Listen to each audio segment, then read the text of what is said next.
Mga master, okay lang bang? Huwag niyong skip ang mga ads sa aking mga video kung okay lang mga master. Salamat sa solid na suporta po. Yon, what's up mga masters? Nandito na naman tayo sa panibagong araw, panibagong kabanata na naman ang pagsasama-samahan natin ngayon guys.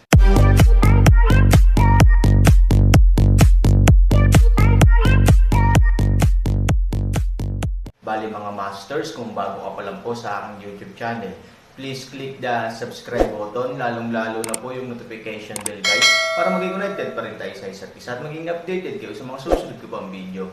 Bali mga masters, bago natin umpisahan ng kwento ay mag-shoutout po muna tayo para sa mga solid nating tagapakinig. Shoutout kay Marvin Karandang at shoutout kay Nick De Pudwa. Yun na nga mga masters, no? Bali hindi na ito patagalin. In 3, 2, 1, let's go! Sa pagbagsak ng barrier, sina Aaron at Ivory sa loob ay tumingin din sa kanila na nanlalabo ang mga mata. Anong problema? Umupo si Aaron, hinawakan ang kanyang ulo at sinabing nanlulumo, bakit ang ingay nito? Biglang tumingin ang mga mata ni Aaron sa Queen Ant, at bahagyang nagulat ang buong tao. Oh, paano ka pa napunta sa Queen Ant? Nagkatinginan ang munting pinuno at ang kanyang barkada, ngunit kasabay nito, isang mahabang hininga ang lumabas sa kanilang mga puso. Bagamat nasa energy circle ang mag-asawa na halatang medyo hindi inaasahan, isang bagay na makakapagpagaan ng loob sa kanila ay at least napatunayan nito na hindi nabigo ang kanilang gwardya sa kanyang tungkulin. Sumimangot ang Reyna Langgam at tinitigan ang dalawang tao sa hanay. Ang mga ito ay matingkad at hindi ilusyon, na nangangahulugan na ang mga bagay sa lungsod ay walang kinalaman sa kanila. Ngunit paano ito posible? Anong coincidence, di ba? May mga kaguluhan sa syudad. Parang nakapasok na ang iba. Gusto kong tanungin kayong dalawa, kayo lang ba ang nandito? Tanong ng Reyna Langgam. Maaari akong sumumpa sa Diyos na walang iba kundi ang aking mag-asawa. Aaron set up ng tatlong daliri at vowed ang paraan. Ngumiti ang Reyna Langgam, bakit ka ba nag-abala? Nakatingin lang ako sa kaguluhan sa lungsod at nag-aalala sa iyong kaligtasan. Nandito ako para tingnan. Casual lang ang tanong ko.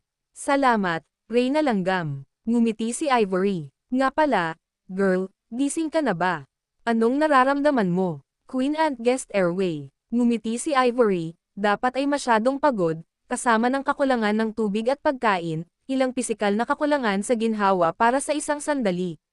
Then I'll order someone to prepare some food for you immediately. Sabi niya. Umiling si Ivory, may kakaunti at mahahalagang bagay sa lungsod.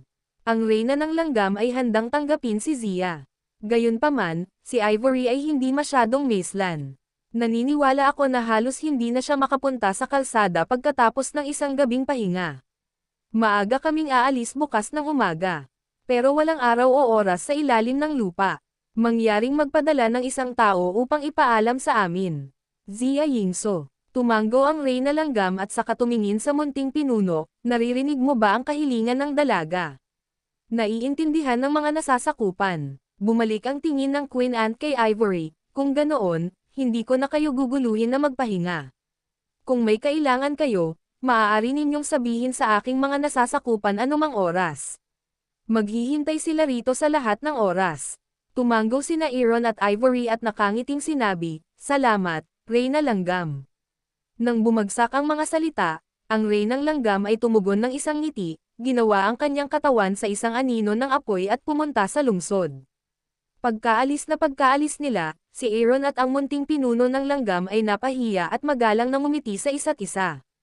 Maya-maya pa ay muli niyang hinayla ang harang at biglang bumalik ang mag-asawa sa kani-kanilang pwesto.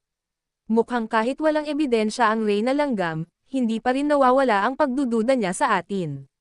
Sabi ni Ivory na may mapait na ngiti. Inaasahan. Sabi ni Aaron, matagal nang ligtas ang lugar na ito. May nangyari nang pumunta tayo rito. Maaaring pagdudahan tayo ng mga tanga. Hindi niya lang inaasahan na nasa barrier kami, kaya kailangan niyang huminto saglit.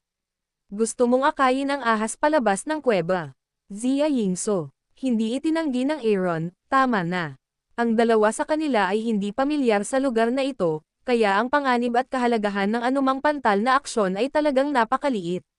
Malaki pa nga ang posibilidad na wala akong nakita dito na naghahanap ng karayom sa dayami, pero ginulat ko ang ahas, kaya mas malala pa ang resulta.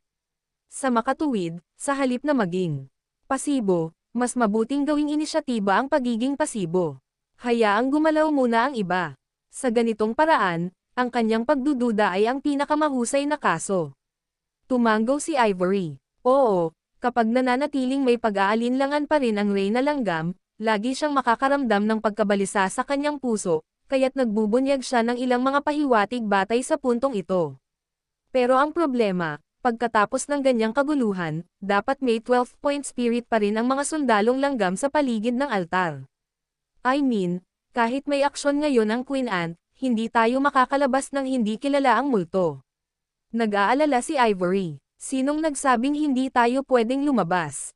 Mahiwagang ngumiti si Aaron at biglang tumayo. Storytelling channel sa YouTube. Pagkatapos ay ngumiti si Aaron, alam mo ba kung bakit gusto kong gumamit ng pilak? Sa katunayan, ang iba pang mas madidilim na mga kulay ay maaaring ganap na harangan ang view mula sa labas. Ngunit ang dahilan ng paggamit ng pilak ay talagang matagal ng plano ng Aaron. Ang layunin ay gamitin ito ngayon. Ikaw ang baalang tumulong sa akin. Aaron Chong Ivory Road. Sa sandaling nahulog ang mga salita, agad na gumalaw si Aaron sa kanyang kamay. Biglang kumislap ang silver light sa labas ng barrier. Isang grupo ng mga sundalong langgam ang nasaksak ng silver light on the spot. Halos hindi na nila maimulat ang kanilang mga mata, at halos magkasabay na lumabas ang isang liwanag at anino sa harang. Nang muling lumipas ang pilak na ilaw at naaninag ito ng isang grupo ng mga sundalong langgam, maingat silang tumingin sa altar. Sa oras na ito, nakita ko ang harang sa altar. Ang pilak na ilaw sa ibabaw ay ganap na nabigo, nag-iwan lamang ng isang malabong puting pelikula. Hindi man natin malinaw na nakikita ang sitwasyon sa loob, at least nakikita natin ang isa, dalawa, tatlo o apat sa ilalim ng labo. Nahihiyang kumilos si Ivory sa labas, at pagkatapos ay itinuro si Aaron na nakahiga sa tabi niya. Tila sinasabi sa mga langgam na ang pilak na ilaw ngayon ay dahil sa pagtulog ni Aaron, na humahantong sa kawalang tatag ng enerhiya at isang aksidente sa hadlang. Ito ay katanggap-tanggap din. Kapag nakatulog ang mga tao, maaaring maantala o mabawasan ng husto ang output na enerhiya. Naturally, mababago ng kaunti ang hadlang. Mula sa pilak na liwanag na ganap na natatakpan hanggang sa kasalukuyang hadlang ay malabo, lohikal na makakita ng kaunti sa loob. Sa pag-iisip nito, kumaway ang munting pinuno ng langgam sa mga tao at sinenyasan silang patuloy na subaybayan ang hakbang-hakbang. At sa kabilang dulo, sa palasyo, lumipad pabalik ang pulang langgam. Pagbalik niya mula sa labas, palagi siyang hindi mapalagay. Bagamat nakumpirma na niya ang Aaron, wala pa ring palatandaan kung sino ang Samaires sa rebulto sa gitnang lugar. Nagpatrolya ang malaking bilang ng mga tropa para hanapin ang tinaguriang murderer.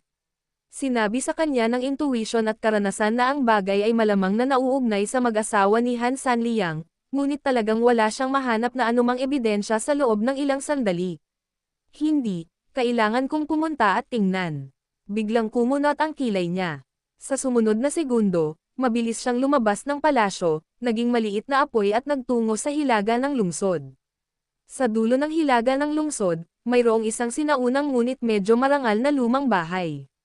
Iyan ang ancestral hall ng City of Earthfire. Natural, lahat ng uri ng bayani at ninuno sa Landfire City sa loob ng libu-libong taon ay nakapaloob dito. Nang mapunta ang Reynang Langgam sa tarangkahan ng ancestral hall, tumingin muna siya sa paligid at nakumpirma na walang tao, at saka mabilis na naglakad papasok sa ancestral hall. Sa ancestral hall, tulad ng mga tao, mayroong maraming uri ng memorial tablets. Lumipat siya ng ilang hakbang patungo sa gitna, lumuhad ng bahagya at 3 beses na iniuntog ang kanyang ulo sa memorial tablet.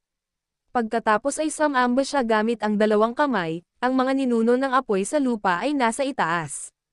Ang mga batang walang kabuluhan ay biglang nasaktan ngayon. Patawarin mo sila. Sa pamamagitan ng pagwagayway ng kanyang kamay, ang karamihan sa iba't ibang mga memorial tablet ay tumaas kasabay ng hangin at nahulog sa iba pang mga lugar para sa pinag-isang pagpapalaya, nag-iwan lamang ng isang memorial tablet sa sulok na halos hindi nakatayo doon. Lumipad siya sa altar, kinuha ang natitirang mga tableta at bahagyang lumiko sa kaliwa. Boom! Sa isang mapurol na ingay, ang mekanismo ay lumipat kung saan siya. Lumuhad ngayon, na nagpapakita ng isang recess na halos 1 metro kwadrado. May hagdanan sa recess, na kumakalat hanggang pababa. Lumakad siya ng ilang hakbang, ngunit hindi bumaba. Sa halip, humiga siya roon at tiningnang mabuti ang mga bakas sa hagdan. Natatakpan ito ng lows at lumilipad na buhangin. Malalaman mo sa isang sulyap na walang nakatapak sa hagdan. Napabuntong hininga ito. Sobra na pala talaga ang pag-aalala niya. Sa pag-iisip nito, bahagyang bumangon siya, lumipad pabalik sa altar at inilagay sa kanan ang memorial tablet, at ang recess ay bumalik sa dati nitong hitsura ng walang anumang pagkakaiba. Igalaw muli ang iyong kamay, at ang lahat ng mga tablet ay lilipad pabalik sa kung saan sila dapat naruroon. Napangiti siya ng may kasiyahan, bumagsak mula sa altar, yumuko ng may paggalang dito, bumangon at dahan-daang naglakad palabas ng ancestral hall. Pagdating niya sa pinto ay lumingalinga siya sa paligid na parang kakapasok lang. Pagkatapos makumpirmang walang tao, dumiretso siya sa kanyang palasyo. Ngunit ilang sandali matapos siyang lumipad, isang figure ang biglang lumitaw sa bubong ng ancestral hall. Kumikislap ang figure, at nang muling lumitaw, nasa ancestral temple na ito sa oras na ito. At sa mukha niya, may mga ngiti. Eksakto, Aaron. Marahil, kung gusto ng Rey ng langgam na basagin ang kanyang ulo, hindi niya iisipin na ang lahat ng kanyang kilos ay nakita na ng Aaron. Kung ang isang tao ay may multo sa kanyang puso, siya ay magkasala kung siya ay kumatok sa pinto sa kalagitnaan ng gabi. Kung ang isang tao ay may maraming kayamanan, kapag narinig niyang darating ang magnanakaw, mahihirapan siyang matulog at kumain.